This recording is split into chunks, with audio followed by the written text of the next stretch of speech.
তোর খেলা শেষ, তুই ধরা পড়ে গেছিস। এই বলে লোকটাকে আরো দুটো থাপ্পড় মেরে জোরে একটা ধাক্কা মেরে ফ্লোরে ফেলে দিল। আদিল নীলিমার দিকে তাকিয়েই আছে। ও কি বলছে কি করছে এইসব যেন ঠিক বোধগম্য হচ্ছে না আদিলের। আদিলের রুম থেকে হইচই শুনে সবাই ওর রুমে আসলো। আদিলের বাবা এসে বলল, কি হয়েছে, এত গোরসোল কিসের? লোকটার দিকে মায়ার চোখ যেতেই মায়া বলে উঠল, নীলিমা, ওই লোকটা ওই দিন ছিল এরকম জামা কাপড় পরা ছিল, ওই আমার উপরে অ্যাটাক করেছিল, এই সুমনকে অজ্ঞান করেছিল। তখনই নীলিমা বলে উঠল, চিন্তা করো না আপু, ওর খেলা শেষ।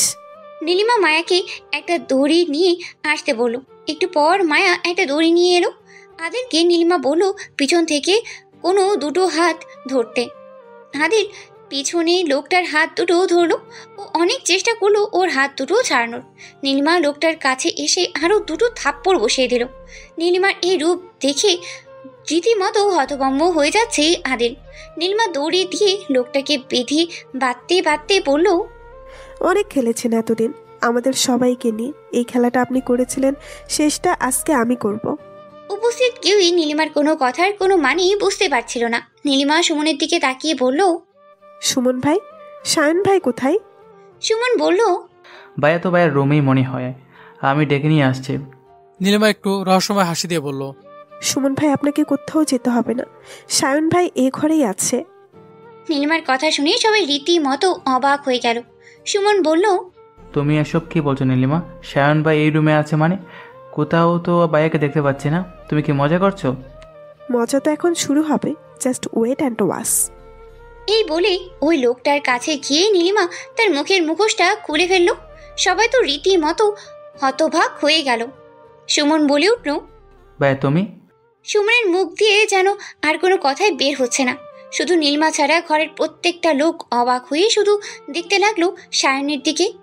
নীলিমা সায়নের কাছে যেয়ে বলল, মিস্টার সায়ন, আপনি তো ধরা পড়েছেন, এখন কি হবে? সায়ন চুপ করে আছে, কিচ্ছু বলছে না। নীলিমা সায়নকে পুনরায় বলল, অনেক সুন্দর করে পরিকল্পনা করেছিলেন, কিন্তু ধরা পড়ে গেলেন। সুমন নীলিমাকে বলল, নীলিমা তুমি এসব কি বলছো ভাইয়াকে?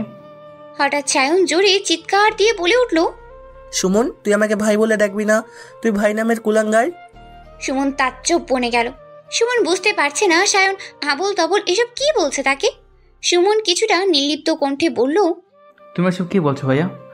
সায়ন বাজখায় কণ্ঠে সুমনকে বলল, খবরদার, তুই আমাকে ভাই বলে ডাকবি না। সুমন সায়নের কথা কিছুই বুঝতে পারছে না, শুধু ড্যাব ড্যাব করে সায়নের দিকেই তাকিয়ে আছে। সায়ন সুমনকে আঙ্গুল তুলে বলল, পুতুলের মৃত্যুর জন্য তুইও দায়ী। সুমন অবাক হয়ে সায়নের কথাগুলো শুনছে। ওর যেন পুরো পৃথিবী যেন উলট পালট হয়ে যাচ্ছে সায়নের কথা শুনে। সুমন বলে উঠল, ভাই তুমি এসব কি বলছো? পুতুল তো আমারও বোন ছিল, ওর মৃত্যুর জন্য আমি দায়ী মানে? সায়ন আবার বলল, চুপ, একদম চুপ। পুতুলের নাম তুইও মুখে নিবি না। তোকে যখন পুতুল বলেছিল ও আদিলকে পছন্দ করে, তখন তুই যদি ওর কথার গুরুত্ব দিতি তাহলে আমার বোনটা আত্মহত্যা করার মতো পথ বেছে নিত না। তুই ওর কথার কোনো গুরুত্ব না দিয়ে উল্টো ওকে তুই শাসন করেছিস, তার জন্য আমার বোন আত্মহত্যা করার মতো একটা সিদ্ধান্ত নিয়েছে। সায়নের কথা শুনে ঘরে থাকা প্রত্যেকটা মানুষ স্তব্ধ হয়ে গেল। হঠাৎ নীলিমা হাতে তালি দিয়ে উঠল, বাবা, সায়ন ভাই, আমি তো এটাই চেয়েছিলাম। আপনি নিজের মুখে গল্পটা শুরু করুন। এবার প্রথম থেকে কি আপনি শুরু করবেন নাকি আমি শুরু করব? সায়ন বলল, মানে তুমি এসব কি বলছো নীলিমা? নীলিমা এক গাল হেসে বলল, আহারে সায়ন ভাই, কি বলছি কিছুই বুঝতে পারছেন না। আমি নীলিমা হাসির শব্দে চমকে উঠলাম। এ হাসি যেন আমার খুব চেনা। তারপর বলল, ইউ মিস্টার সায়ন, দেখেন তো চিনতে পারেন কিনা। এই বলেই নীলিমা ওর মুখের ঘোমটাটা সরিয়ে ফেলল। আদিল নীলিমাকে দেখে স্তব্ধ আর বাকরুদ্ধ হয়ে গেল। ও যেন নিজের চোখে বিশ্বাসই করতে পারছে না। এ কাকে দেখছে ও? পুরো পৃথিবী যেন ওর চারপাশেই ঘুরছে। ও কি সত্যি দেখছে না স্বপ্ন দেখছে তাও বুঝতে পারছে না। এটা কি করে সম্ভব? আদিল ওর দিকে তাকিয়ে মনের অজান্তেই বলে, প্রিয়সী তুমি? প্রিয়সী আদিলের দিকে তাকিয়ে বলল, হ্যাঁ আমি। হঠাৎ সায়ন বলে উঠল, এই কি নিশাত, তুমি বেঁচে আছো? আদিল সায়নের দিকে তাকিয়ে আছে, ভাবছে কি বলছে? সায়ন ভাই ওকে নিষাদ বলে ডাকছে কেন? ও তো প্রিয়সী। আদিলের মা প্রিয়সীর দিকে তাকিয়ে বলল, এ কি নিশাত, তুমি তুমি কি তাহলে এতদিন ঘোমটা নিয়ে নীলিমা সেজেছিলে? মায়া নীলিমার কাছে এসে বলল। হ্যাঁ মা, এতদিন নীলিমা সেজেছিল। আদিলের মা তার স্বামীর দিকে তাকিয়ে বলল, এই কাজটা কি তোমার বন্ধু ঠিক করেছে? এক মেয়ের সাথে বিয়ে ঠিক করে আর এক মেয়েকে বিয়ে দিয়ে দিয়েছে। আদিলের বাবা চোখ থেকে চশমাটা খুলে নিয়ে বলল, আসলে কি জানো, পৃথিবীতে এমন কিছু কিছু ঘটনা যেটা ঘটে আসলে আমরাও চিন্তাও করতে পারি না, কিন্তু মানুষের ভাবনার বাইরে, কল্পনার বাইরে অনেক কিছু ঘটে যা মানুষকে মেনে নিতে হয়। আদিল আর সুমন দর্শকের মতো খালি চেয়ে চেয়ে দেখছিল। আদিলের মা ওর দিকে তাকিয়ে বলল, এই আদিল, তুই ওকে কি নামে যেন মনে হয় ডাকলি শুনলাম? আদিলের মুখ দিয়ে কোনো কথাই বের হচ্ছে না। ও শুধু প্রিয়সীর দিকেই তাকিয়ে আছে। ওর যেন হাত পা সব অচল হয়ে হাসছিল। ও কিছুই যেন ভেবে পাচ্ছিল না। কি হচ্ছে এসব? প্রিয়সী তো ওকে ছেড়ে চলে গিয়েছিল, কিন্তু ও এতদিন নীলিমা সেজেছিল। কেন এরকম খেলা খেললো প্রিয়সী ওর সাথে? ও কারো কাছে নীলিমা, কারো কাছে নিশাত, সেজেছিল নীলিমা হয়ে। আদিলের কাছে প্রিয়সী। এতগুলো রূপ কেন, এতগুলো নামই বা কেন? আদিল কিছুই বুঝতে পারছিল না। প্রিয়সী সবাইকে উদ্দেশ্য করে বলল, আমি তোমাদের সবার প্রশ্নের উত্তর দেব। তার আগে আমি বোনের বান্ধবী রূপা আপু আর আমার আর আদিলের খুব কাছের একজনকে ফোন দিয়ে আসতে বলেছি। ওরা আসলেই আমি সবার প্রশ্নের উত্তর দেব, কারণ ওরা আমাকে প্রথম থেকে এই পর্যন্ত সাহায্য না করলে এই শয়তানটার মুখোশ আমি খুলতে পারতাম না। এরপর নীলিমার ফোনে একটা ফোন আসলো। নীলিমা সবাইকে বলল, ওরা এসে গেছে, আপনার জন্য একটু অপেক্ষা করুন, আমি ওদেরকে নিয়ে আসছি। একটু পর নীলিমা দুজনকে নিয়ে রুমে ঢুকলো। আদিল তাকিয়ে দেখলো একজন ওর বন্ধু রাহাত, আরেকজনকে ও ঠিক চিনে না। আদিল রাহাতকে দেখে একদম অবাক হয়ে বলল, এ কি রাহাত, তুই এখানে? প্রিয়সী বলল, আদিল, তোমাকে বলেছিলাম না দুজন আমাকে খুব সাহায্য করেছে। একজন আমার দুঃসম্পর্কের কাজের মানে আমার বন্ধু রাহাত, আর আমার বড় বোন নীলিমার বান্ধবী রূপা আপু। তারপর নীলিমা সায়নের দিকে তাকিয়ে বলল, তো মিস্টার সায়নের গল্পটা কি আপনি শুরু করবেন নাকি আমি শুরু করব প্রথম থেকে? সুমন নীলিমার দিকেই তাকিয়ে বলল, নীলিমা, তুমি ভাইয়ের সাথে এভাবে কথা বলছো কেন? সুমন ভাই, এই লোকটা যদি আপনার বড় ভাই না হতো তাহলে ওর সাথে আমি আরো খারাপ ব্যবহার করতাম, খারাপভাবে কথা বলতাম। সুমন ছলো ছলো চোখে নীলিমার দিকে তাকিয়ে বলল, কেন নীলিমা, কি করছে আমার ভাই? নীলিমা আবার সায়নের দিকে তাকিয়ে বলল, কি হলো মিস্টার সায়ন, আমি শুরু করব নাকি আপনি শুরু করবেন বললেন না তো? আচ্ছা থাক, আমি শুরু করি, কারণ আপনি এতদিন এত প্ল্যানিং করেছেন, এত কিছু করেছেন, আপনার উপর অনেক ধকল গেছে। আপনি চুপ থাকেন, আমি সবাইকে ঘটনাটা বলছি শুরু থেকে। নীলিমা আদিল আর তার শাশুড়িকে উদ্দেশ্য করে বলল, আদিল আর মা, তোমাদের কাছ থেকে এই কথাটা লুকানো ছাড়া আমার আর কোনো উপায় ছিল না। আমি যদি তোমাদের কাছ থেকে আমার নিজেকে না লুকিয়ে রাখতাম তাহলে আমি এই শয়তানটার মুখোশ খুলতে পারতাম না। মা, আদিলের মনে প্রশ্ন, আমি কেন আদিলকে ছেড়ে চলে গিয়েছিলাম। আর মা, তোমার মনে প্রশ্ন, তোমরা পছন্দ করেছিলে নীলিমা আপুকে, আর কেনই বা আমি তোমাদের ঘরের বউ হয়ে আসলাম। আমার জায়গায় তো নীলিমা আপুর থাকার কথা ছিল, তাহলে আমি কেন? আর সুমন ভাইয়ের প্রশ্ন, তার বড় ভাইয়ের দিকে আমি কেন আঙুল তুলে কথা বলছি? সবার প্রশ্নের উত্তরগুলো আমি দিচ্ছি, শোনো তাহলে। নিশাত বলা শুরু করলো, আমার সাথে আদিলের শেষ দেখা হয়েছিল মায়া আপুর বিয়ের 1 সপ্তাহ আগে। ফ্ল্যাশব্যাক থেকে। আর ফ্ল্যাশব্যাক তো আপনারা সবাই জানেন।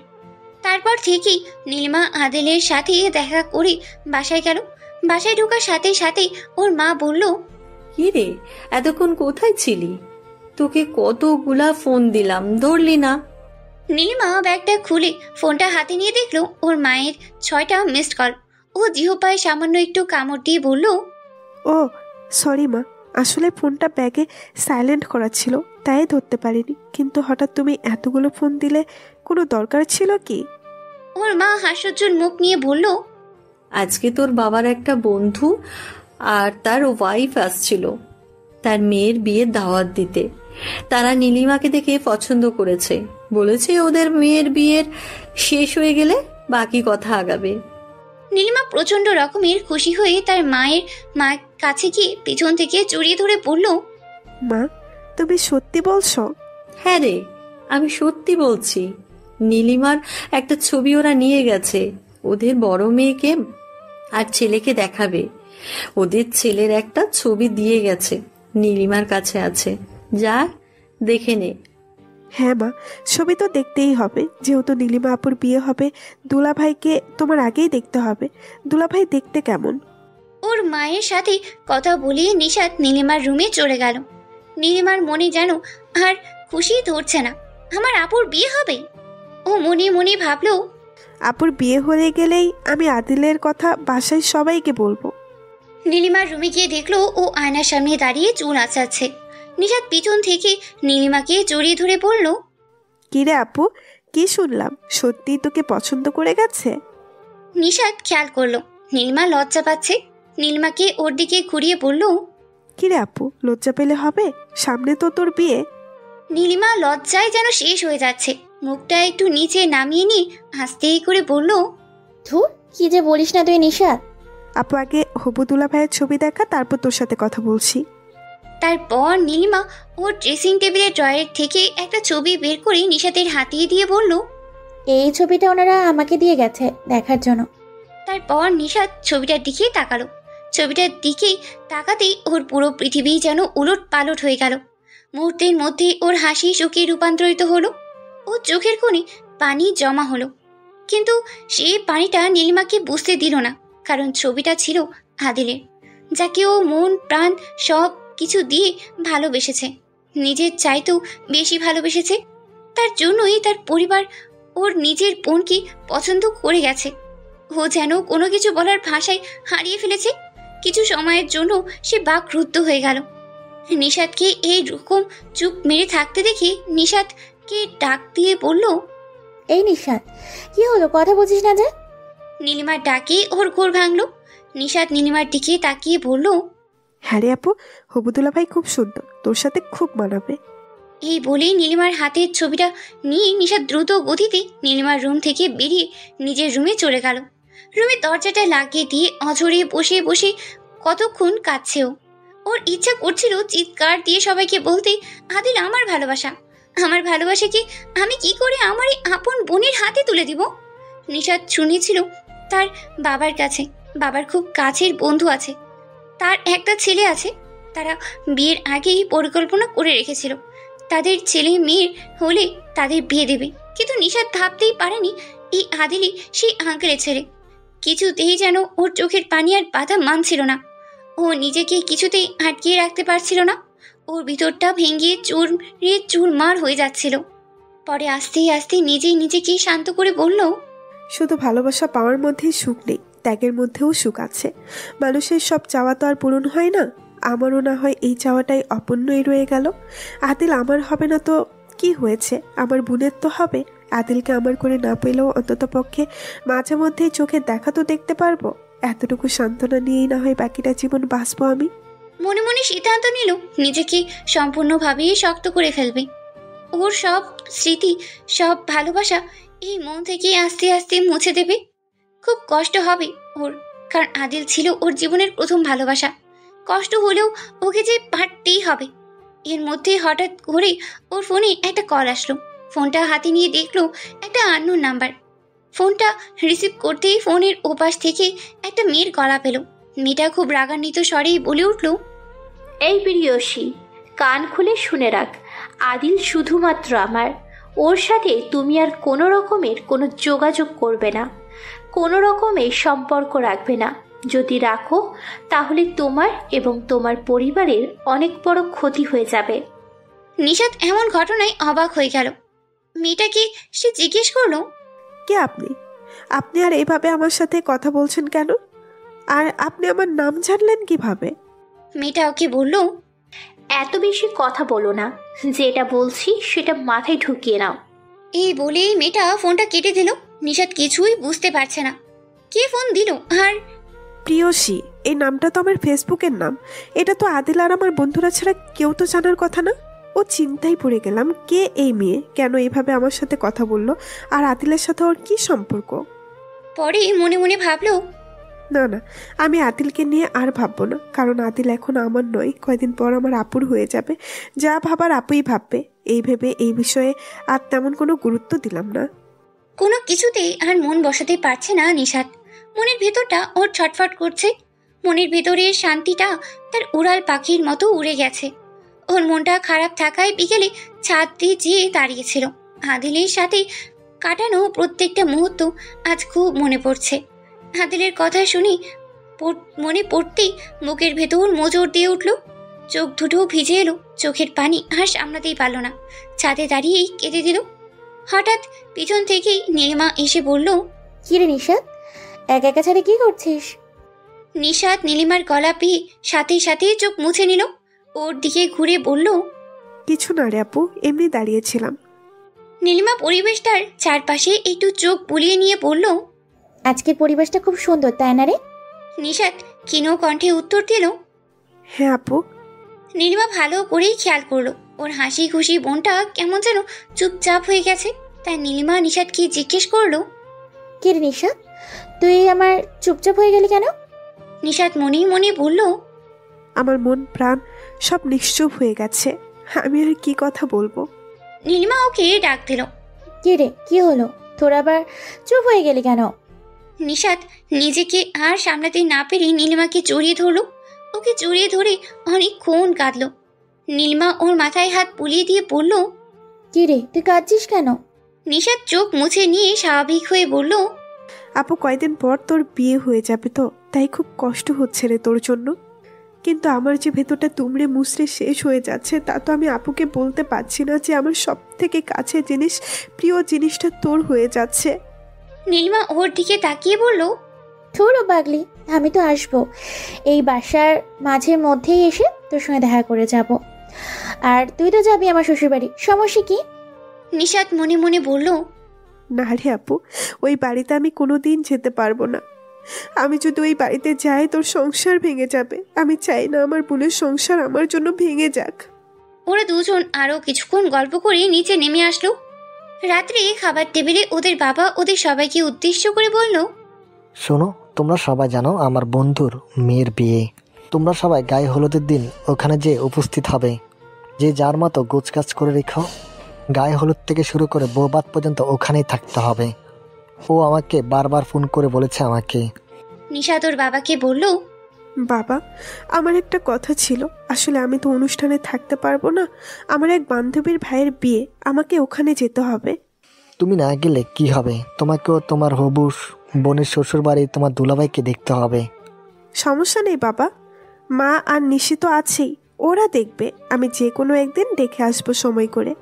ঠিক আছে, চেষ্টা করে দেখো যেতে পারো কিনা। কোনোরকম খাবারটা শেষ করে ও উঠে গেল। রুমে আসার পর ফোনটা হাতে নিয়ে দেখলো আদিল ওকে ফোন দিচ্ছে। আদিলের ফোন ও আর কখনোই ধরবে না। আদিলের কাছ থেকে ও আস্তে আস্তে দূরে সরে যাবে, কারণ ও চায় না ওর জন্য ওর বোন পরিবার কষ্ট পাক। ও যদি আদিলের কাছ থেকে দূরে সরে না যায়, তাহলে নীলিমা কখনোই আদিলের কাছে সুখী হবে না। আর ও যতটুকু জানে, আদিল ওকে অনেক ভালোবাসে। কখনোই নীলিমাকে আদিল মেনে নিতেই পারবে না। তাই ওকে আদিলের জীবন থেকে একটু একটু করে সরে যেতে হবে।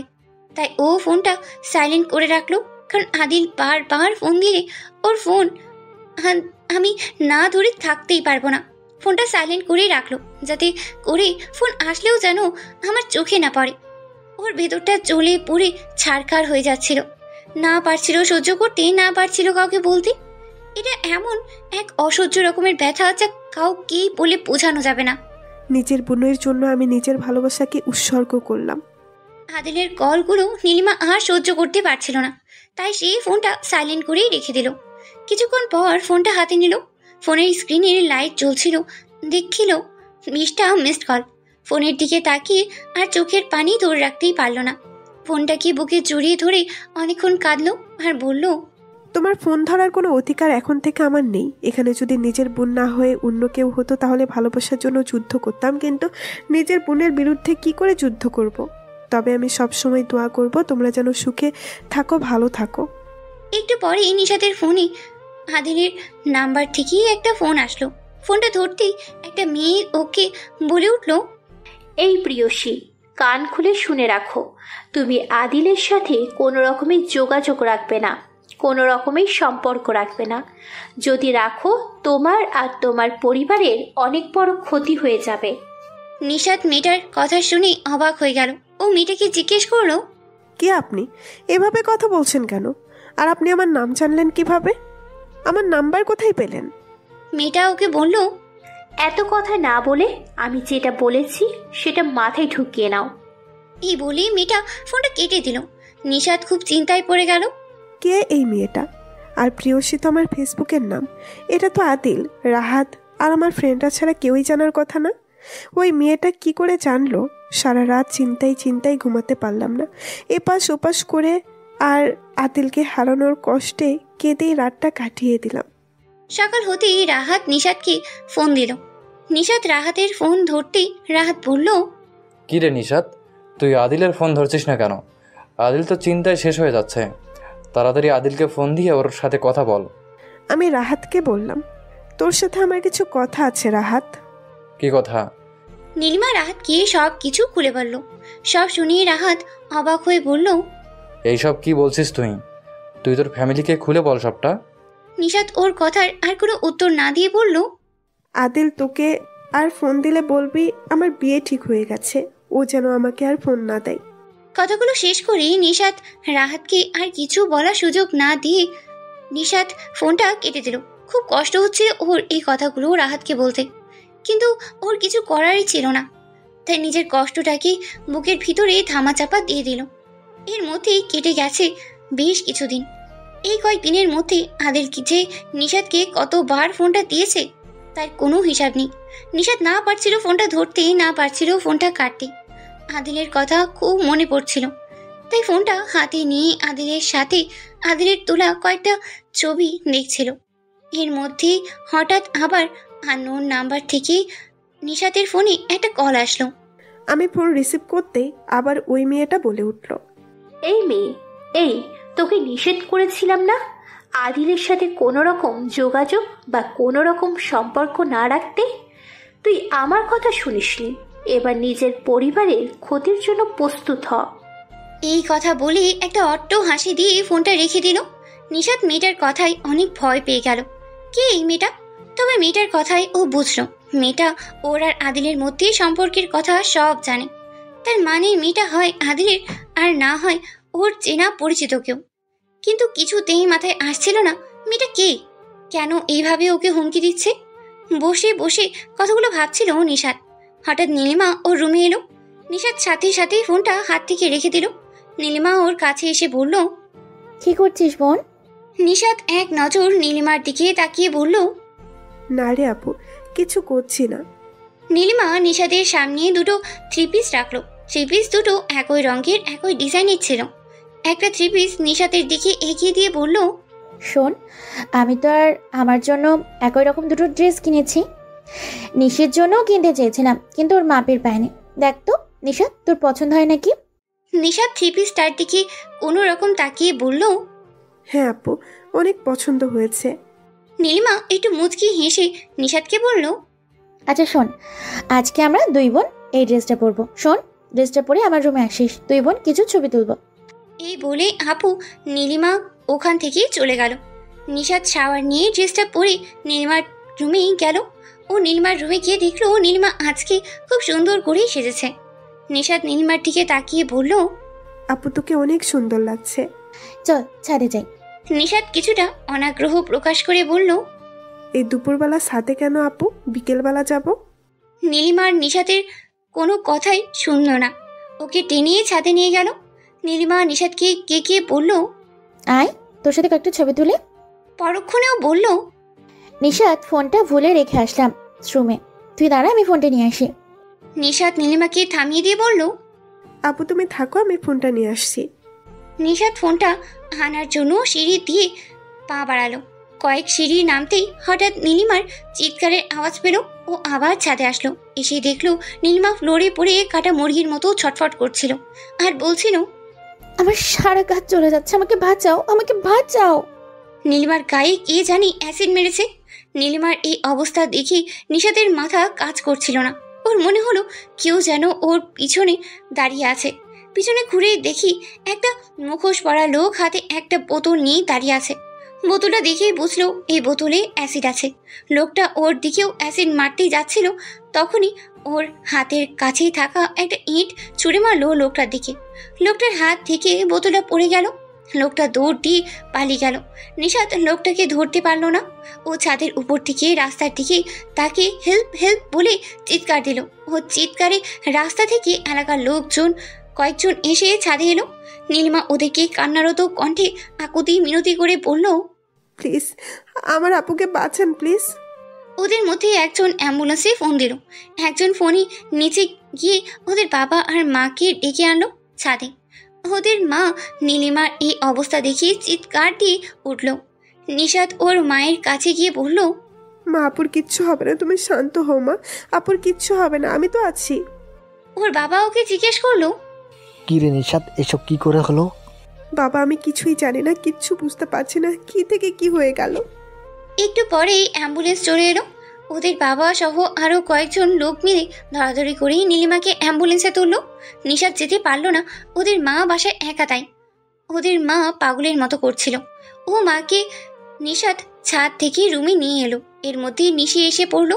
নিশাত নিশিকে বলল, নিশি তুই মায়ের কাছে থাক, আমি রুম থেকে আমার ফোনটা নিয়ে আসছি। রুমে এসে ফোনটা হাতে নিতে আবার আননোন নাম্বার থেকে ফোন আসলো। ফোনটা রিসিভ করতেই ওপাশ থেকে ওই মেয়েটা বলে উঠল, বলেছিলাম না তোর আর তোর পরিবারের ক্ষতি করে দেব। আদিল শুধুমাত্র আমার একটু ভুল হয়ে গেল, তোকে অ্যাসিড মারতে গিয়ে তোর বড় বোনের গায়ে অ্যাসিডটা লেগে গেল। চিন্তা করিস না, এরপর তোর পালা।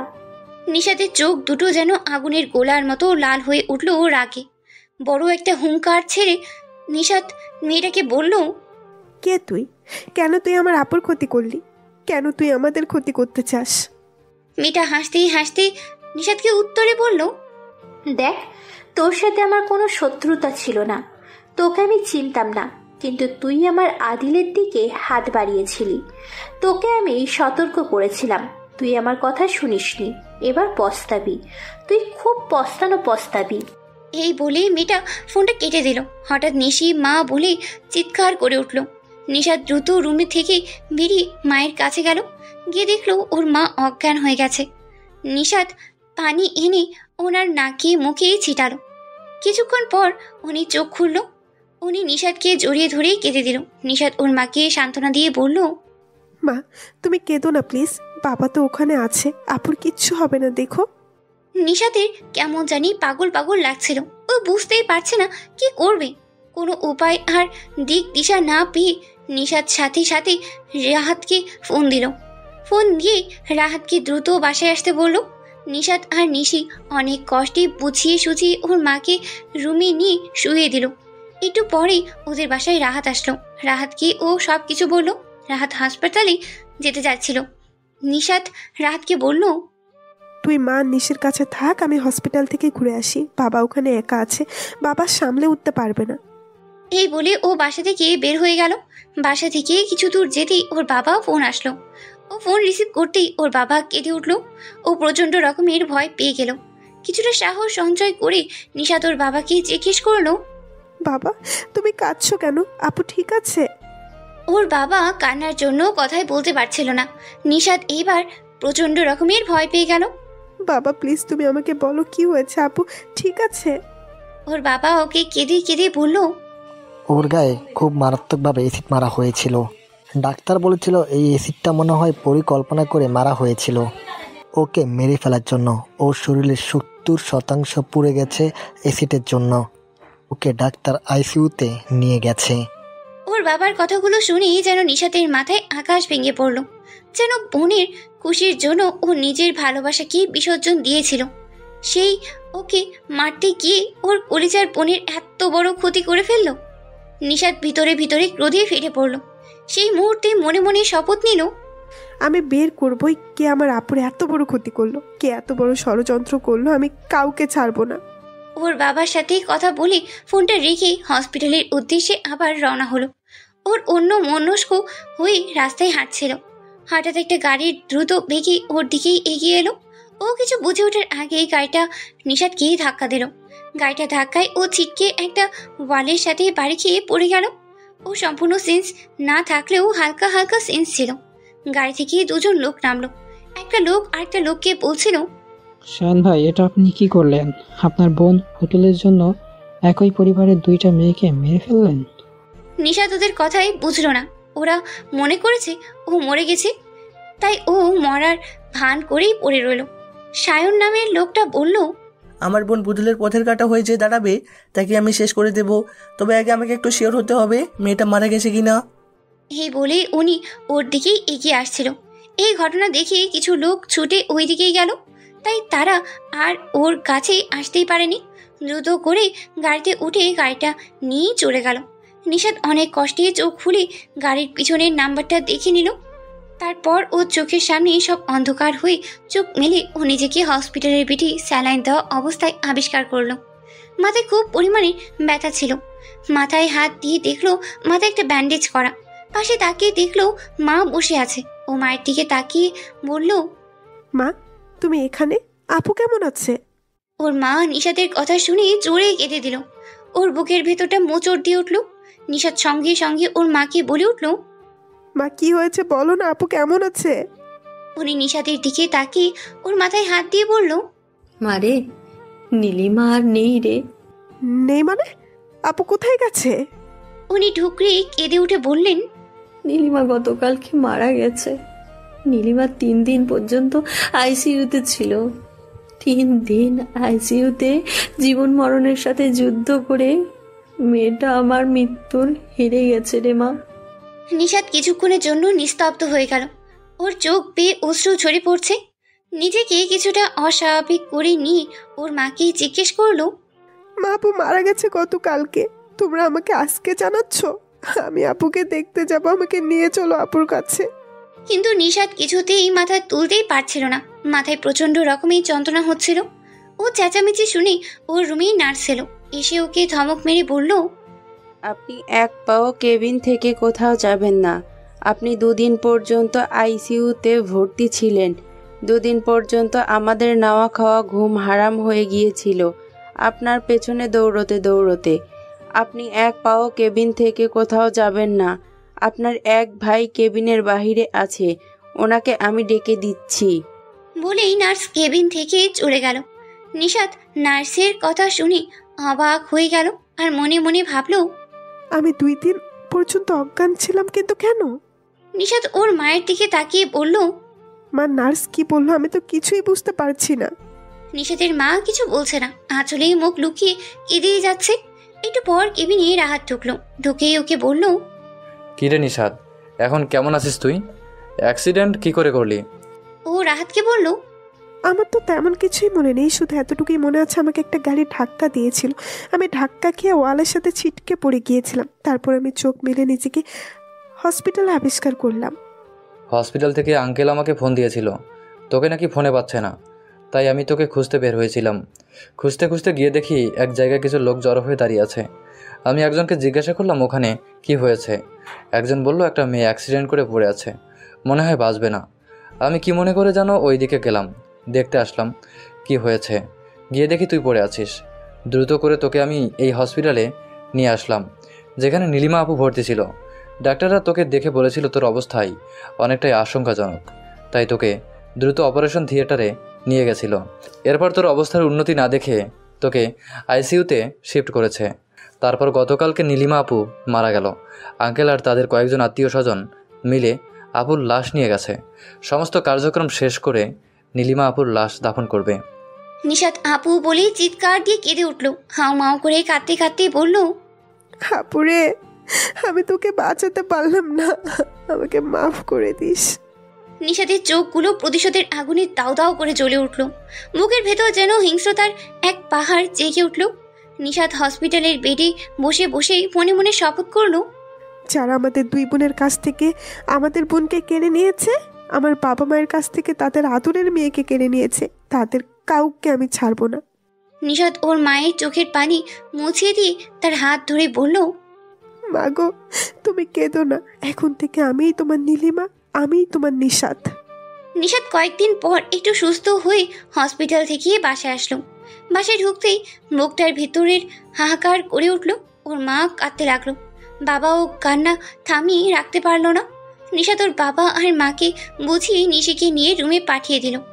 নিশাতও কান্না থামিয়ে রাখতেই পারলো না। ও কিছুতেই মেনে নিতে পারছে না কোনোদিন ওর ফুলের মতো বোনটা ওদের মাঝে আর ফিরবে না। ওকে আর নিশিকে বোন আমার বলে ডাকবে না, এটাও কিছুতেই মেনে নিতে পারছিল না। ও দৌড়ে নীলিমার রুমে গেল, জোরে জোরে কতক্ষণ কাঁদলো। কত স্মৃতি জড়িয়ে আছে এই রুমে। ও মনে মনে ভাবছে, এই রুম যতদিন খোলা থাকবে আপুর স্মৃতিগুলো সবাইকে কষ্ট দেবে। তাই একটা তালা এনে নীলিমার রুমটাকে তালাবদ্ধ করে দিল। বাসার পরিবেশ আস্তে আস্তে একটু স্বাভাবিক হলো। নিশাত ওর বাবা আর মাকে নিশাত অনেক কষ্টই কিছুটা স্বাভাবিক করলো। নিশাতও অনেক এখন সুস্থ। এবার নিশাতকে ওর বোনের খুনিকে ধরার মিশনে নামতে হবে। নীলিমার রুমে তালা মেরে নিশাত নিজের রুমে চলে গেল। কষ্টে নিশাতের বুকটা ফেটে যাচ্ছে। সেই ছোট্টবেলা থেকে ওর বোনের মৃত্যুর আগ পর্যন্ত কত স্মৃতি জড়িয়ে আছে ওর বোনকে নিয়ে। ওর ভেতরটা হু হু করে কেঁদে উঠল। ওর বাবা মা নীলিমাকে হারানোর শোক কোনো দিন ভুলতে পারবে না। ওর বাবা ক্ষণিকের জন্য ভুলে থাকতে পারলেও ওর মা কখনো ভুলতে পারবে না। কারণ ওর মায়ের কাছে শুনেছিল মায়ের বিয়ের অনেক বছর পর নীলিমা হয়েছিল। তা নীলিমা ওর বাবা মায়ের অনেক আদরের ছিল। নিশাত কথাগুলো ভাবছিল আর ওর চোখ দিয়ে টপ টপ করে পানি পড়ছিল। হঠাৎ ওর ফোনটা বেজে উঠল। ফোনের দিকে খেয়াল না করে অন্য মনস্কভাবে ফোনটা রিসিভ করলো। রিসিভ করতেই আদিলের গলা পেয়ে চমকে উঠল নিশাত। ফোনের দিকে তাকিয়ে দেখলো আদিলের নাম্বার। ফোনটা কাটতে যেও কাটতে পারল না। আদিল অনেকটা ব্যাকুল কণ্ঠে বলে উঠল, প্রিয়সী, কি হয়েছে তোমার? তুমি আমার সাথে কেন কথা বলছো না? কেন যোগাযোগ করছো না? আদিলের এই কথা শুনে নিশাত মনে মনে ভাবলো, তাহলে কি ওর রাহাতের সাথে কথা হয়নি, নাকি রাহাত ওকে আমার কথাটা বলেনি? নিশাত কিছুক্ষণ চুপ থেকে বলল, আসলে আমি কয়দিন খুব ব্যস্ত ছিলাম। আদিল নিশাতের সাথে আরো কিছুক্ষণ কথা বলল। ও শুধু কথা বলেই যাচ্ছে আর নিশাত শুধু শুনেই যাচ্ছে। কথা বলার এক পর্যায়ে ওর বড় বোনের গায়ে হলুদে আবার ওকে দাওয়াত দিল। নিশাত বলল, আমি যেতে পারবো না। এই বলে ওকে আর কোনো কিছু কথা বলার সুযোগ না দিয়ে ফোনটা কেটে দিয়ে রেখে দিল। আর সাথে সাথেই ফোনটা সুইচ অফ করে দিল। যার জন্য ও ওর ভালোবাসাকে উৎসর্গ করেছিল, ওর সেই বোন এই পৃথিবীতে নেই। আর যার সাথে ওর বোনের বিয়ে ঠিক হয়েছিল, ও কি করে আবার তার সাথে কথা বলবে আর সম্পর্ক রাখবে? ওর বাবা মা এই বিষয়টা জানতে পারলে আরো অনেক বেশি কষ্ট পাবে। নিশাতের নীলিমার কথা খুব মনে পড়ছিল, তাই ছাদেই আনমনা হয়ে দাঁড়িয়েছিল। নীলিমার সাথে কাটানো স্মৃতিগুলো খুব মনে পড়ছিল ওর। একটু পরে ওর ছোট্ট বোন নিশি এসে বলল, আপু, বাবার এক বন্ধু এসেছে, বাবা তোকে নিচে ডাকছে, দ্রুত আয়। বাবার বন্ধু এসেছে কথাটা শুনে আমি কিছুক্ষণের জন্য নিস্তব্ধ হয়ে রইলাম, কারণ বাবার বন্ধু মানে আদিলের বাবা। নিচে যেতেই ইচ্ছে করছিল না। নিশি আবারও তাগাদা দিল নিচে যাওয়ার জন্য, তাই নিশাত বাধ্য হয়েই নিচে গেল।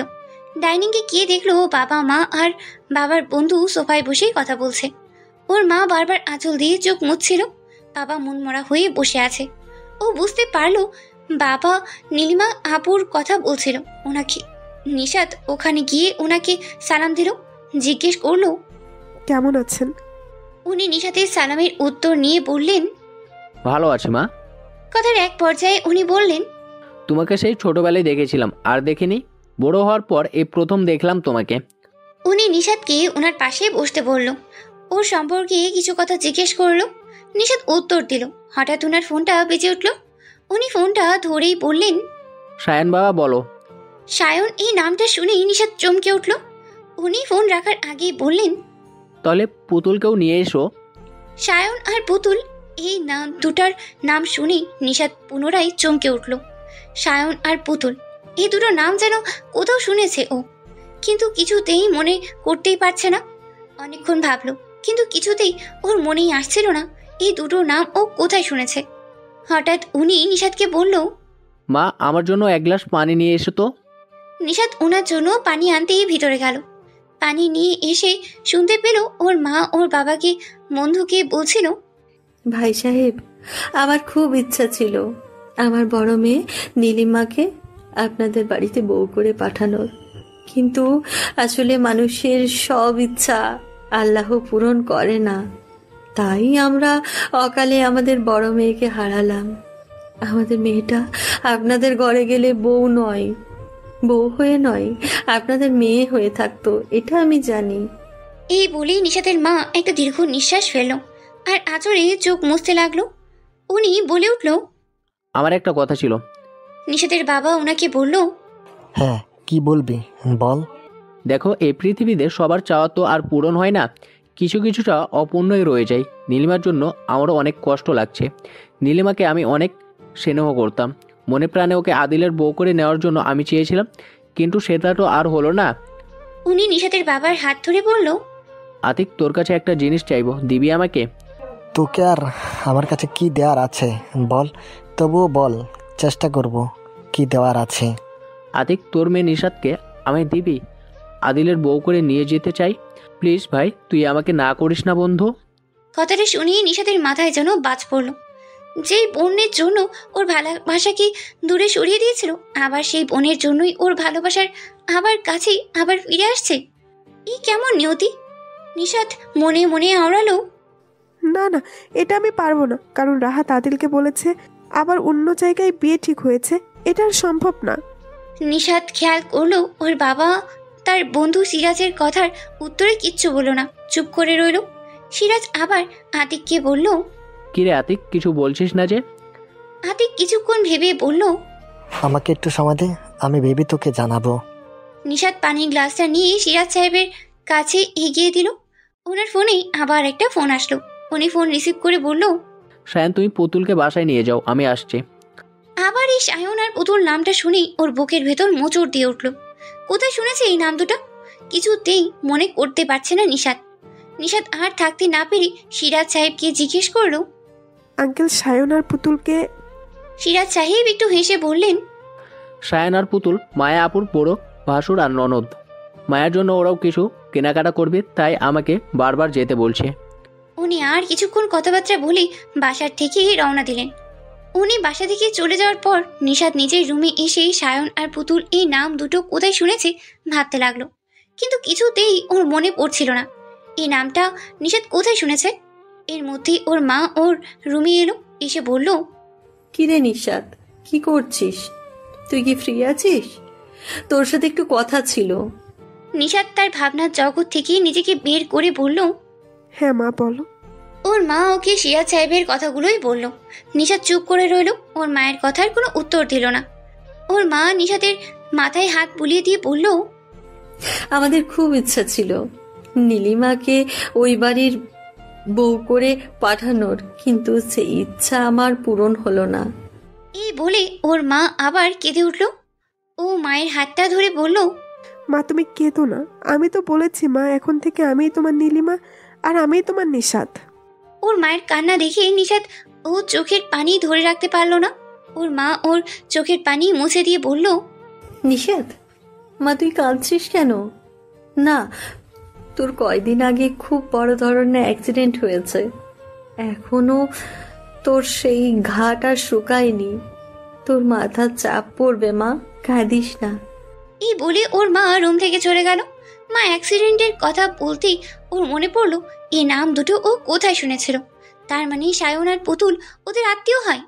সায়ন নামের লোকটা ওকে গাড়ি দিয়ে ধাক্কা দিয়েছিল, তখন ওইখানে অন্য আর একজন লোকের মুখে পুতুলের কথা শুনেছিল। তার মানে ওরা দুইজন ভাই বোন, ওর বোনের হত্যাকারীর ওরাই। এবার খুঁজে বের করতে হবে ওই মেয়েটা কে, যে ওকে হুমকি দিয়েছে ওর বোনের মৃত্যুর জন্য। তাই পরক্ষণই মনে পড়লো ওই মেয়েটার ফোন নাম্বার তো ওর কাছেই আছে। ওই নাম্বারের কল লিস্ট বের করলেই সব তথ্য পাওয়া যাবে, কিন্তু কিভাবে বের করবে? পরে ওর বোনের বান্ধবী রূপা আপুর কথা মনে পড়লো। ওর এক ফ্রেন্ডের ফোন হারিয়ে গিয়েছিল, তখন ওর বোনের বান্ধবী রূপা আপুর এক আত্মীয়র মাধ্যমে ওর ফ্রেন্ডের ফোন খুঁজে দিয়েছিল। তাহলে রূপা আপু অবশ্যই নিশাতকে হেল্প করতে পারবে। সঙ্গে সঙ্গে ও রূপকে ফোন দিল। ফোন দিয়ে রূপকে বলল, রূপা আপু, আপনাকে আমি একটা নাম্বার দিই, এই নাম্বারে কল লিস্টটা নাম্বারটা ইনফরমেশন আমাকে একটু বের করে দিতে হবে প্লিজ। রূপা বলল, নাম্বারটার কল লিস্ট আর ইনফরমেশন খুঁজে পেলে তোমার ফোনে পাঠিয়ে দেব। ও রূপাকে ফোনটা দিল, তারপর ও রাহাতকে ফোন দিল। রাহাতকে ফোন দিয়ে ওর অ্যাক্সিডেন্ট থেকে শুরু করে এই পর্যন্ত সব কথা ও রাহাতকে বলল, আর বলল, এই সায়ন আর পুতুল, এদের কিছু ইনফরমেশন আমাকে জোগাড় করে দিবি। রাহাত বলল, আজকে বিকাল বা সন্ধ্যার মধ্যেও তোকে জানাবো। মনে মনে ওর একটু শান্তি লাগছে, হয়তোবা ওর বোনের মৃত্যুর রহস্যটা কিছুটা হলেও ও পেল। ওর আর অপেক্ষার অবসান শেষ হচ্ছিল না। রূপা এখনো পর্যন্ত ওকে কিচ্ছু পাঠালো না। তবে কি রূপা কিছুই জানতে পারেনি ওই নাম্বারের সম্বন্ধে? রাহাতও ওকে কিছু জানানো না। তাহলে কি রাহাতও কিছু জানতে পারেনি? হঠাৎই ওর ফোনে একটা নোটিফিকেশন আসলো। দেখলো রূপার নাম্বার থেকে একটা মেসেজ এসেছে। সাথে সাথে ও মেসেজটা ওপেন করলো। মেসেজটা দেখে হতভম্ব হয়ে গেল। ও দেখলো নিশাদ মেসেজটা ওপেন করে দেখলো সিমটা সায়ন নামের ওই লোকটার নামে রেজিস্ট্রেশন করা। তাহলে কি সায়নের সিম দিয়েই ওকে হুমকি দেওয়া হতো? এর মধ্যেই রাহাতের ফোন এলো। নিশাদ রাহাতের ফোন ধরতে রাহাত ওকে সায়ন আর পুতুলের ব্যাপারে কিছু ইনফরমেশন দিল আর পুতুলের নাম্বারটা দিল আর বলল, তুই পুতুলের সাথে একবার কথা বলে দেখ, ওর কণ্ঠটা তোর পরিচিত মনে হয় কিনা, যেহেতু এখানে পুতুলের নামটাও জড়িয়ে আছে। নিশাদ সাথে সাথে রাহাতের ফোনটা কেটে দিয়ে পুতুলের নাম্বারে ওই অন্য একটা সিম দিয়ে ফোন দিল। কয়েকবার ফোন দিল কিন্তু পুতুল ওর ফোনটা রিসিভই করলো না। নিশাদ আনমনে ভাবছে মনে মনে, তীরে এসে তরি ডুবে যাবে না। না না, আমাকে মাঝপথে থেমে গেলে হবে না। তারপর আবার ও পুতুলের নাম্বারে ফোন দিল। কয়েকবার রিং বাজতেই ফোনটা রিসিভ করলো। ফোন ধরেই বলল, হ্যালো, কে বলছেন? কণ্ঠটা চিনতে ওর একটুও ভুল হলো না। এটা ওই মেয়েটার কণ্ঠ যে ওকে হুমকি দিতে ফোনে। নিশাদের ইচ্ছে করছিল ওর কাছে যে অ্যাসিড দিয়ে ওর পুরো শরীরটা ঝলসে দিতে, যেভাবে ও নিশাদের বড় বোন নীলিমার শরীরটাকে ঝলসে দিয়েছিল অ্যাসিড দিয়ে, ঠিক সেইভাবে। ও কোনো কথা না বলে ফোনটা কেটে দিল। তারপর মেয়েটাকে একটা টেক্সট করলো, আমি কে তা তুই খুব তাড়াতাড়ি জানতে পারবি, প্রস্তুত থাকিস, ওয়েট অ্যান্ড ওয়াচ। মেসেজটা পাঠিয়ে সিমটা খুলে ভেঙে ফেললো যাতে করে ও কখনো ও নাগালেই বা নাম নিশানা কোনোটাই খুঁজে না পায়। তারপর নিশাদ রুমে বসে ঘটনাগুলো একটার পর একটা মিলাতে লাগলো। সর্বশেষে ও সূত্রটা পেয়ে গেল। এই পুতুল আদিলকে পছন্দ করে প্লাস ভালোবাসে। ওর সাথে আদিলের সম্পর্ক সেটা পুতুল জানতে পেরেছিল। তারপর ওর বড় ভাইকে বলেছে। তারপর প্রথম থেকে শেষ পর্যন্ত ওর বড় ভাই ওকে সাহায্য করেছে। তা না হলে একা একটা মেয়ের পক্ষে এত কিছু করা কখনোই সম্ভব ছিল না। কতগুলো ভাবতেই রাগে আর কষ্টে ও চোখ দিয়ে পানি পড়ছিল। আর ও মনে মনে সিদ্ধান্ত নিল জীবনে প্রচণ্ড রকমের একটা রিস্ক নেবে। এই ভেবেই ও ওদের বাবা মায়ের রুমে চলে গেল। বাবা মায়ের রুমে গিয়ে দেখলো ওদের মা কাঁদছে। বাবা পাশে বসে মাকে থামানোর চেষ্টা করছে। বাবা আর মায়ের এই পরিস্থিতি দেখে মনে মনে শপথ করলো, যারা আমাদের পরিবারের সুখ কেড়ে নিয়েছে, আমাদের পরিবারের হাসি খুশিকে কান্নায় পরিণত করেছে, যাদের জন্য আমার মায়ের চোখ থেকে অনবরত পানি ঝরছে, তাদের কাউকে আমি শান্তিতে থাকতে দেব না। তাদের মুখোশ টেনে আমি খুলবই। আমার মায়ের প্রতিটা চোখের পানির দাম তাদেরকে দিতে হবে। নিশাদ গুটি গুটি পায়ে মায়ের কাছে যেয়ে বসলো। মাকে জড়িয়ে ধরে বলল, মা গো, তুমি আর কেঁদো না। আমি জানি মা, তুমি আপুকে কোনো দিন ভুলতে পারবে না। এখন থেকে না হয় তুমি আমার মধ্যে নীলিমা আপুকে খুঁজে নিও। নিশাদ ওর মায়ের চোখের পানি মুছে দিয়ে বাবাকে দিকে তাকিয়ে বলল, আচ্ছা মা বাবা, তোমরা কি চাও না আপুর সাথে কেন হঠাৎ এমনটা হলো এই রহস্যটা জানতে? আপুর সাথে বা আমাদের কারোর সাথে তো কারো কোনো শত্রুতা ছিল না। তোমরা কি চাও না যে পরিকল্পিতভাবে এই কাজটা করেছে সে শাস্তি পাক? সঙ্গে সঙ্গে ওর বাবা বলে উঠল, আমি যদি একবার ওই খুনিটাকে পাইতাম তাহলে আমি ওকে ফাঁসির কারাগার পর্যন্ত নিয়ে যেতাম। আমিও ঠিক তাই চাই, মাও চাই, আমি জানি। ওর মা নিশাদের দিকে তাকিয়ে বলল, কি হবে এইসব করে? আমার মেয়েটাকে তো আমি আর ফিরে পাবো না কোনোদিন। মা, আপুকে হয়তো আমরা আর কোনোদিন ফিরে পাবো না, কিন্তু আপুর খুনি তো শাস্তি পাবে, এটাই আমাদের কাছে সব থেকে বড় পাওয়া। তুই কি করে জানলি কে সে? তোর বাবা তো থানায় গিয়েছিল একটা কেস করতে, কিন্তু তোর বাবার সন্দেহভাজন কারণ নাম বলতে পারেনি, তাই পুলিশ কোনো কেস নেয়নি। কি করে নেবে? সন্দেহভাজন কারণ নাম বলতে না পারলে কার বিরুদ্ধে কেস করবে? নিশাতের মুখে যেন পাথর সমান প্রতিশোধের আগুন দাও দাও করে চলছে। ওর ইচ্ছা করছিল এই মুহূর্তেই পুতুলকে যে শেষ করে দিতে, কিন্তু সেটাও করতে পারছে না। নিজেকে অনেকটা সংযুক্ত রেখে সামনের দিকে বাবা আর মায়ের দিকে তাকিয়ে বলল, আচ্ছা তোমরা কি আমাকে ভরসা করো, বিশ্বাস করো? ওর বাবা নিশাতের দিকে করুণ দৃষ্টি নিক্ষেপ করে বলল, নীলিমাকে হারিয়ে আমরা অনেকটা নিঃস্ব হয়ে গেছি। এখন তুই আর নিশি আমাদের বেঁচে থাকার অবলম্বন। এখন তোকে বিশ্বাস করবো না, ভরসা করবো না তো আর কাকে করব? নিশাত ওর বাবা আর মায়ের দুটো হাত নিজের হাতের মুষ্টিবুদ্ধি নিয়ে বলল, ঠিক আছে বাবা, শোনো, আগামীকালকে তুমি আঙ্কেলকে আমাদের বাসায় আসতে বলো। তারপর বাকিটা আমি আঙ্কেলের সামনেই বলবো।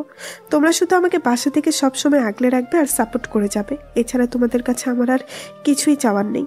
নিশাত ওর বাবা আর মায়ের চোখের আড়ালে চোখের কোণে জমা থাকা অশ্রু ধারা মুছে নিল। ওর এখন কাঁদলে বা দুর্বল হয়ে পড়লে চলবে না। ওর বোন অনেক কষ্ট পেয়ে মারা গেছে।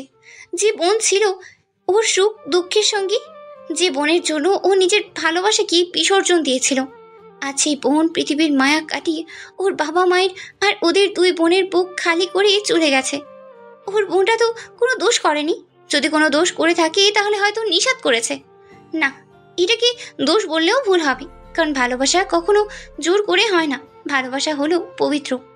এটা হলো দুটো মনের বন্ধন। আর সেই ভালোবাসা পাওয়ার লোভে পুতুল আর পুতুলের ভাই সায়ন পৃথিবীর জঘন্যতম কাজটা করেছে। ও নিষ্পাপ আর সরল বোনটাকে এই পৃথিবী থেকে সরিয়ে দিয়েছে। এই শাস্তি ওদেরকে পেতেই হবে।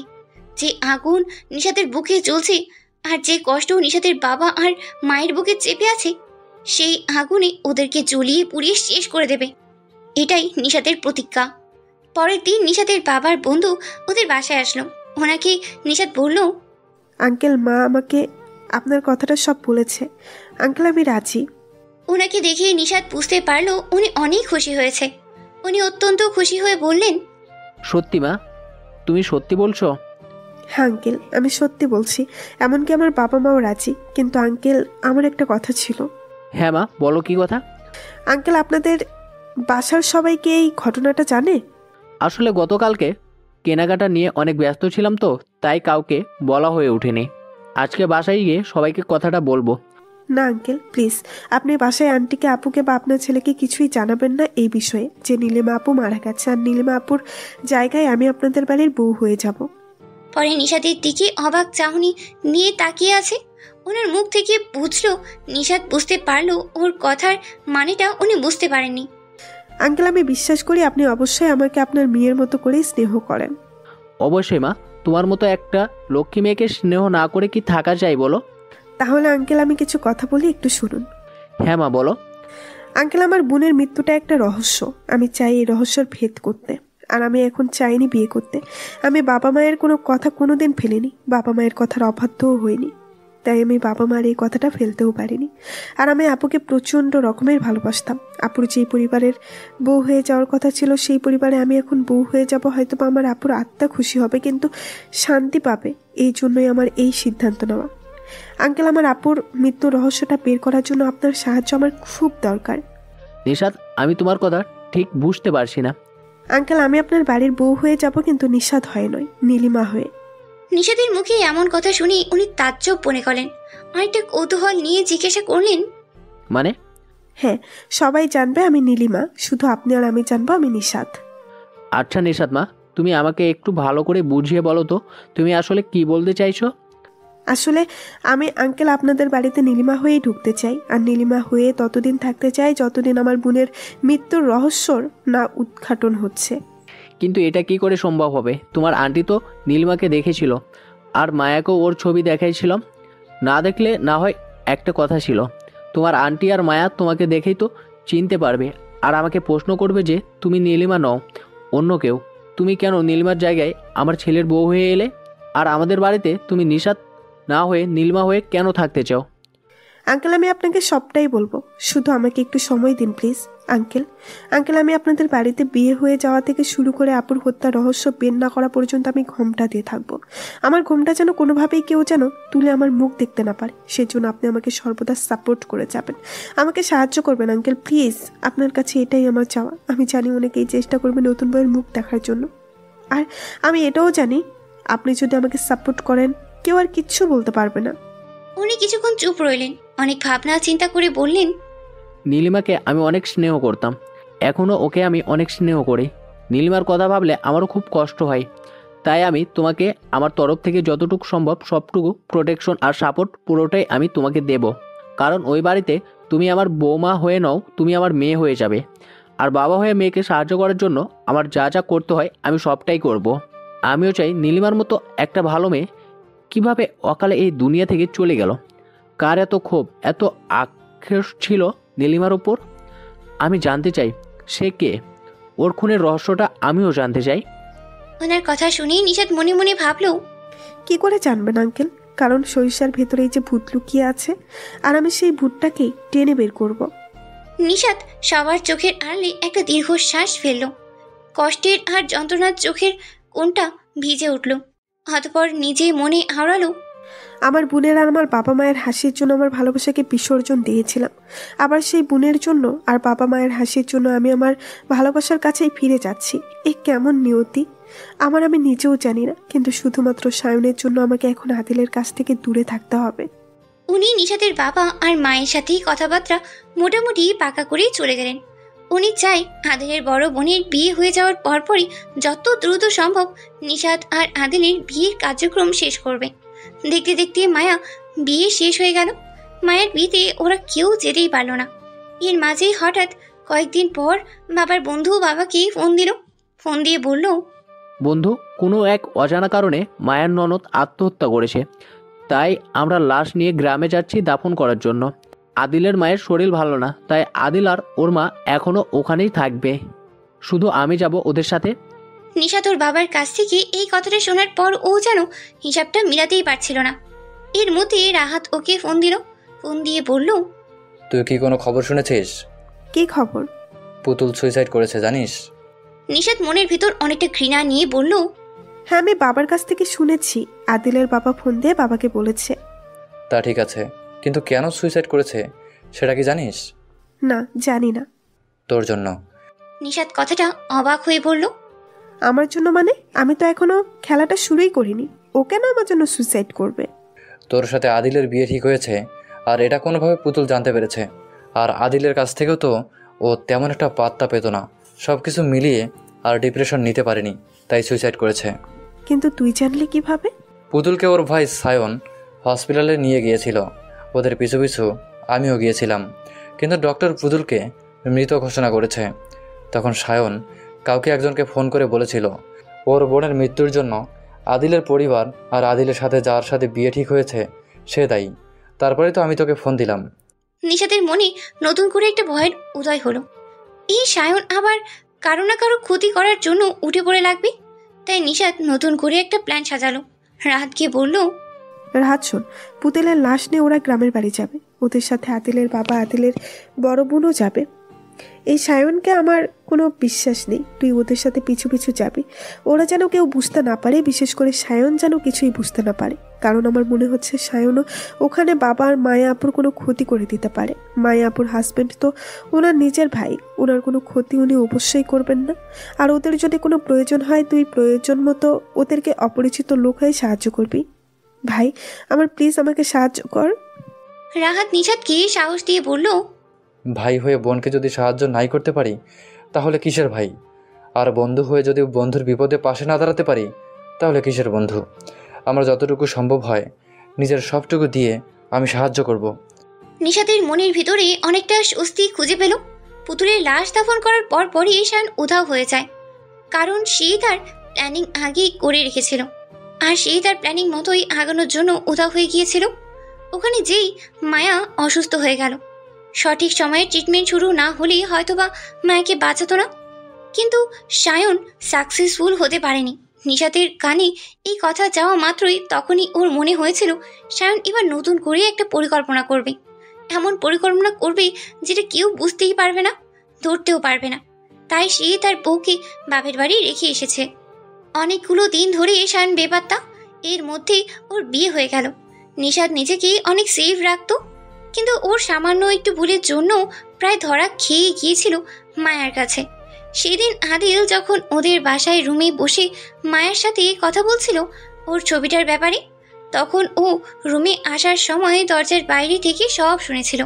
তখনই মনে মনে ভাবলো, এত দূর এসে যদি আমি ধরা পড়ে যাই তাহলে সায়ন সতর্ক হয়ে যাবে, আর আমি সায়নকে কিছুতেই সবার সামনে এনে ওর মুখোশ টেনে খুলতে পারবো না। তাই মায়াকেও নিশাত সবকিছু খুলে বলল। মায়া সবকিছু শুনে বলল, আমার যতদূর সম্ভব তোমাকে সাহায্য করব। এদিকে মায়া এই বাসায় আসছিল তখন মায়া অ্যাক্সিডেন্ট করেছিল। এই অ্যাক্সিডেন্টের পিছনে ওই সায়নেরই হাত ছিল, কিন্তু ভাগ্যক্রমেই মায়া বেঁচে গিয়েছিল। তারপর তার পরিকল্পনা সাকসেসফুল করার জন্য এই বাড়িতে ও ঢুকেছে। বর্তমান মা, আদিল আর সুমন ভাই আপনারা তো সবই শুনলেন, এবার বলুন আমি কি কোনো ভুল করেছি? আদিলের মা নিশাতের কাছে গিয়ে নিশাতের কপালে একটা চুমু দিয়ে বলল, না মা, তুমি কোনো ভুল করনি। তোমার মতো এমন বোন সবার ঘরে ঘরে যেন হয়। তুমি নিজের বোনের জন্য যেভাবে নিজেকে উৎসর্গ করে দিয়েছো, এটা আসলেই বিরল। তুমি আমার ঘরের লক্ষ্মী মা। এদিকে সব কিছু শুনে সুমনের মুখ দিয়ে যেন কোনো কথাই বের হচ্ছিল না। ও যেন পাথর বনে গিয়েছিল, শুধু চোখ দিয়ে অঝরে পানি ঝরছিল। সুমন শুধু একটি কথাই বলল, আমি কখনো ভাবতেও পারিনি আমার নিজের আপন ভাই, আমার ভালোবাসার মানুষটা আর আমার ভালোবাসার এই পরিবারটার এত বড় ক্ষতি করার জন্য এত পরিকল্পনা করেছে। নিশাত সবার দিকে তাকিয়ে সবাইকে উদ্দেশ্য করে বলল, তো এখন কি করব তোমরা বলো? ওকে কি ছেড়ে দেবো নাকি পুলিশের হাতে তুলে দেবো?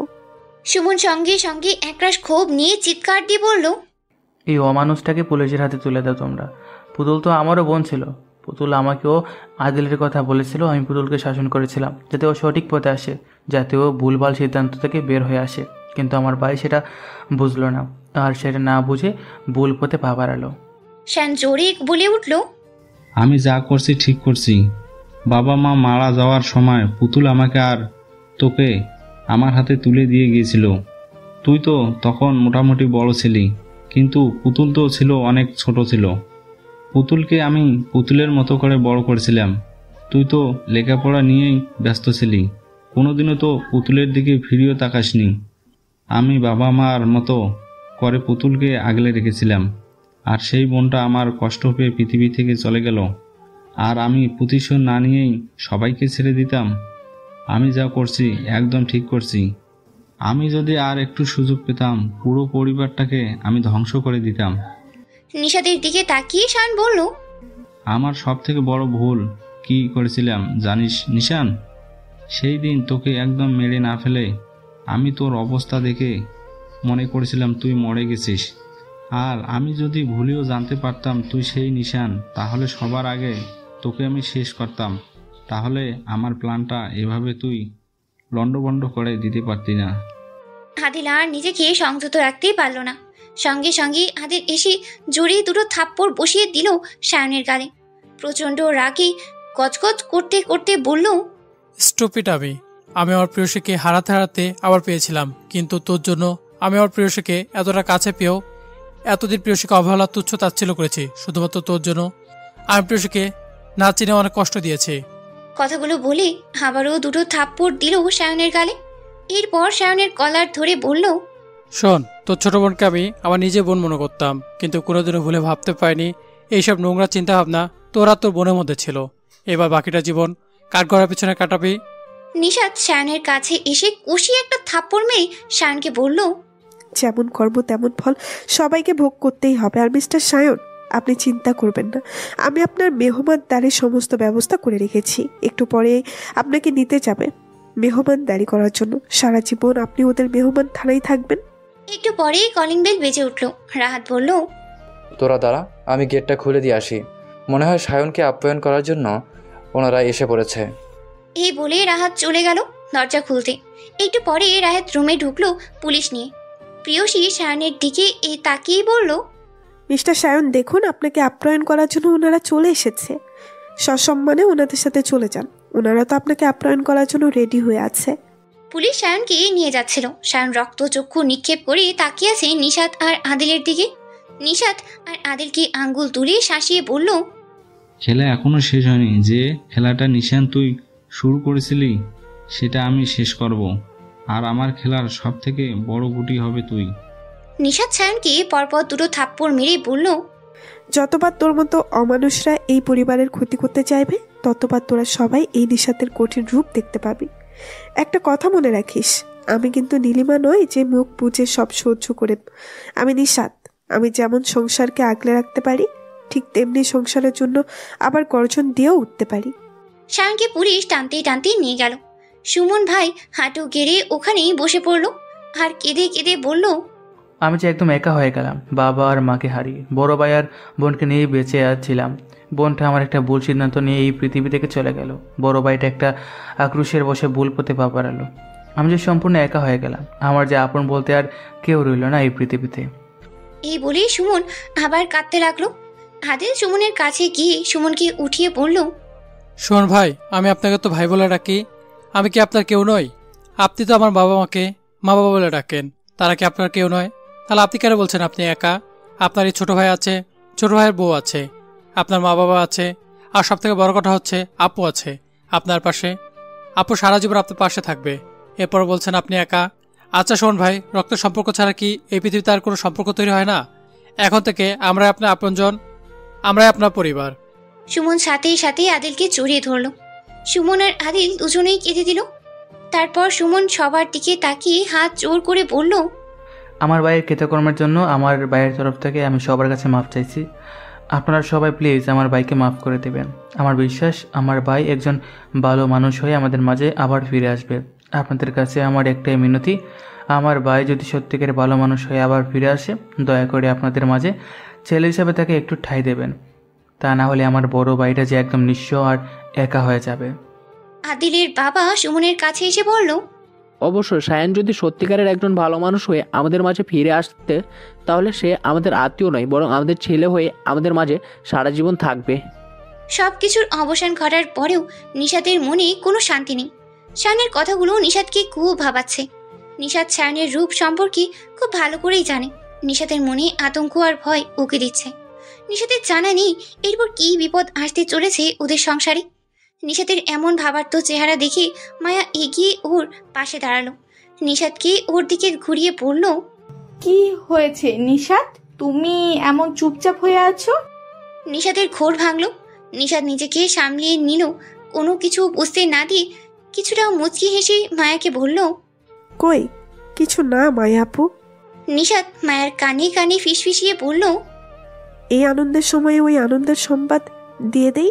মায়া কিছুটা লজ্জা পেয়ে গেল, মাথা নিচু করে হ্যাঁ বোধক সম্বোধন জানালো। নিশাত সবাইকে উদ্দেশ্য করে বলে উঠল, সব দুঃখ কষ্টের এখানেই পরিসমাপ্তি হোক। এবার আমি সবাইকে একটা সুখবর দেব।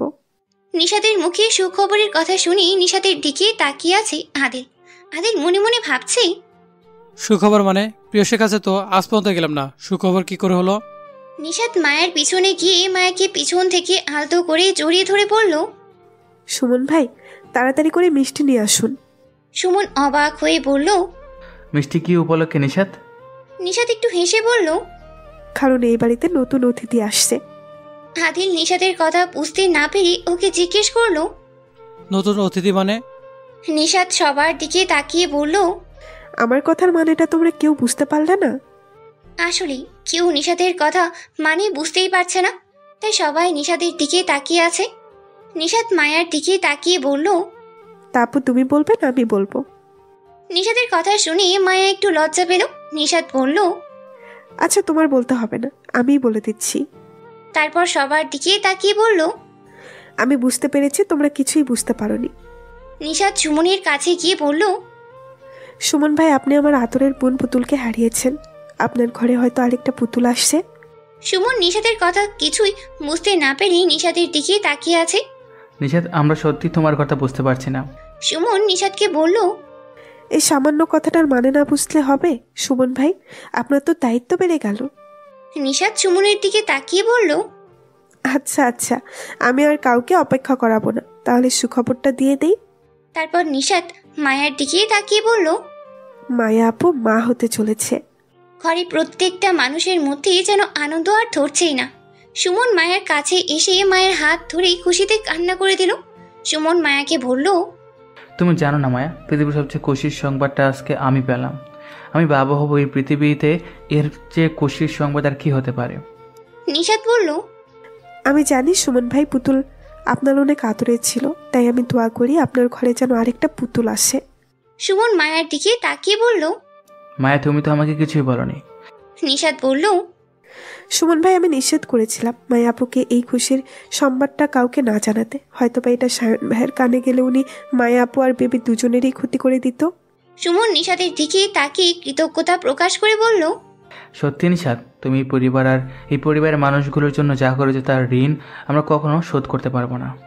নিশাতের শ্বশুর নিশাতের মাথায় হাত বুলিয়ে দিয়ে বলল, হ্যাঁ মা, তোমার ঋণ আমরা কেউ কখনো শোধ করতে পারবো না। দোয়া করে তুমি চির সুখী হও, স্বামী সংসার সন্তান নিয়ে ভালো থেকো। নিশাত বলে উঠল, বাবা একটা কথা। নিশাতের শ্বশুর বলল, কি কথা বলো মা? এখন থেকে মায়া আপুর এই বাবু পৃথিবীতে না আসা পর্যন্ত আপুর সমস্ত দায়িত্ব আমার। মায়া নিশাতের কাছে এসে ওর হাত ধরে বলল, নিশাত, আমি চাই আমার সন্তান ঠিক মতো হোক। নিশাতের শাশুড়ি নিশাতের দিকে এগিয়ে এসে বলল, নিশাত মা, তুমি এই সংসারের সুখের চাবি, আমার ঘরের লক্ষ্মী। মা, আমি সবসময় চেয়েছিলাম এই ঘরের প্রত্যেকটা মানুষ যেন ভালো থাকে, প্রত্যেকটা মানুষের মুখে যেন হাসি ফোটে। তারপর নিশাত রাহাত আর রূপা আর রাহাতের দিকে তাকিয়ে বলল, তবে মা, আমাকে যদি রূপা আপু আর রাহাত যদি সাহায্য না করতো তাহলে আমি এত তাড়াতাড়ি সফল হতে পারতাম না, এত ভালোভাবে আমি আমার মিশনটা সাকসেসফুল করতে পারতাম না। আমার এই সাকসেসফুল মিশনের পেছনে ওদের অনেক অবদান রয়েছে। আদিল রাহাতের কাছে এসে বলল, ভাই রাহাত, তোর সাথে অনেক খারাপভাবে কথা বলেছি, হয়তো খারাপ ব্যবহারও করেছি, আমাকে তুই ক্ষমা করে দিস। এই বলেই আদিল রাহাতকে জড়িয়ে ধরলো। কথা বলতে বলতে রাত প্রায় শেষ হয়ে এলো। রূপা আর রাহাত চলে গেল। নিশাতের শাশুড়ি বলল, সারাটা রাত কেউ ঘুমাতে পারিনি, যে যার মতো করে কিছুটা ঘুমিয়ে নাও। তারপর সবাই আদিলের রুম থেকে চলে গেল। আদিল আর নিশাত দুজন খাটের দুই পাশে বসে আছে। ঘরের মধ্যে নীরবতা বিরাজ করছে, কারোর মুখেই কোনো কথা নেই। নীরবতা ভেঙে নিশাত আদিলের কাছে এসে বলল, I am sorry Adil, I am very sorry, please forgive me. Adil কোনো কথা বলছে না, নিচের দিকে মাথা দিয়ে রেখেছে। আদিল কোনো কথা বলছে না দেখে নিশাত চলে যেতে নিল। সাথে সাথে আদিল উঠে দাঁড়িয়ে পিছন থেকে নিশাতকে টান দিয়ে নিজের বুকের সাথে মিশিয়ে নিল। তারপর নিশাতকে জড়িয়ে ধরলো। নিশাত বুঝতে পারছিল আদিল কান্না করছে। নিশাত আদিলের দিকে তাকিয়ে ওর চোখের পানি মুছে দিয়ে বলল, সব দুঃখ কষ্ট কান্নার অবসান হয়ে গেছে, তুমি আর কষ্ট পেও না প্লিজ। আমি সারা জীবন এখন থেকে তোমার কাছে, তোমার বুকে থাকবো, কোথাও যাব না, কথা দিলাম। আদিল নিশাতের দিকে তাকিয়ে বলল, আমি না জেনে না বুঝে তোমাকে অনেক অবহেলা আর তুচ্ছ তাচ্ছিল্য করেছি। আমি কিছুতেই তোমাকে ভুলতে পারছিলাম না, কারণ তুমি আমার জীবনের প্রথম ভালোবাসা ছিলে। তোমাকে হারিয়ে আমি যেন পাগল হয়ে গেছিলাম প্রায়। এখন থেকে সমস্ত অবহেলা অবসান ঘটলো। এখন থেকে অবহেলা অধ্যায় শেষ। এখন থেকে সমস্ত অবহেলাগুলো ভালোবাসা পরিণত হবে। তুমি আমার অবহেলা নও, তুমি আমার ফিরে পাওয়ার ভালোবাসা। কথাগুলো বলেই আদিল নিশাতকে জড়িয়ে ধরলো। নিশাতের কপালেই আদিল একটা ভালোবাসার চুমু এঁকে দিল। তারপর দুজনেই অবহেলার অধ্যায়টাকে শেষ করে দিল। ভালোবাসার অধ্যায়ে হারিয়ে গেল। 1 বছর পর মায়ের ফুটফুটে একটা মেয়ে হয়েছে। সবাই মিলে ওর নাম রেখেছে পুতুল। সবাই আজ খুব খুশি, কিন্তু সবার মধ্যেই আজকে একটা আতঙ্ক বিরাজ করছে, কারণ আজকে নিশাতের ডেলিভারির ডেট। সবাই হসপিটালেই বসে আছে, সবার মনেই আতঙ্ক। আদিল এপাশ থেকে ওপাশ শুধু ছোটাছুটি করছে। আদিলকে কেউ শান্ত করে রাখতেই পারছে না। নিশাত সুস্থভাবে ওদের সন্তানকে নিয়ে ফিরে আসতে পারবে তো? আদিলের মধ্যে একটা অস্থিরতা বিরাজ করছে। সবাই আদিলকে শান্ত করার চেষ্টা করছে, কিন্তু আদিলকে কিছুতেই শান্ত করতেই পারছে না। কিছুক্ষণ পরে ডাক্তার আসলো। ডাক্তারকে দেখে আদিল ছুটে গেল ডাক্তারের কাছে। ডাক্তার একটা সুন্দর হাসি দিয়ে বলে উঠল, আপনার যমজ সন্তান হয়েছে, একটা ছেলে আর একটা মেয়ে। আদিলের যেন খুশি আর মনের ভেতরেই ধরছে না, ওর খুশি যেন উপচে পড়ছে। আদিল জিজ্ঞেস করলো, ডক্টর, আমার ওয়াইফ কেমন আছে? আপনার বাচ্চার এবং আপনার ওয়াইফ 3 জনই সুস্থ আছে। ওনারা এখন অবজারভেশনে আছে। কিছুক্ষণ পর ওনাদেরকে কেবিনে শিফট করা হবে, আর চাইলে আপনারা ওনাদেরকে 2-1 দিনের পর বাসায় নিয়ে যেতে পারবেন। আজ পৃথিবীর সবচেয়ে খুশি মানুষ আদিল। তার ভালোবাসার প্রিয়সী আজ মা হয়েছে, সে বাবা হয়েছে, তাদের 2 যমজ ছেলে মেয়ে হয়েছে। এই পৃথিবীতে এর চেয়ে খুশি আর কিছুই হতে পারে না। 2 দিন পর নিশাত আর বাচ্চাদেরকে বাড়ি নিয়ে আসা হলো। নিশাতের মেয়েটাকে কোলে নিয়ে নিশাতের মা কেঁদে দিল। নিশাতের মা ওনার নাতনির দিকে তাকিয়ে বলল, ও দেখতে একদম আমার নীলিমার মতো হয়েছে। আমার নীলিমাও ঠিক এরকম দেখতে হয়েছিল। সত্যি নিশাতের মেয়েটা একদম তার বড় বোন নীলিমার মতোই হয়েছে। তাই নিশাত তার মেয়ের নাম রেখেছে নীলিমা, আর ছেলের নাম লিখে রেখেছে নিহাল। নীলিমা আর নিহালকে নিয়েই আদিল আর নিশাতের জীবনের নতুন একটা অধ্যায় শুরু হলো। ফেলে আসা অতীত, ফেলে আসা স্মৃতি, সব কিছুকে পিছন ফেলে অবহেলার অবসান ঘটিয়ে ভালোবাসার নতুন অধ্যায়ের দিকে তারা এগিয়ে চলল। তারা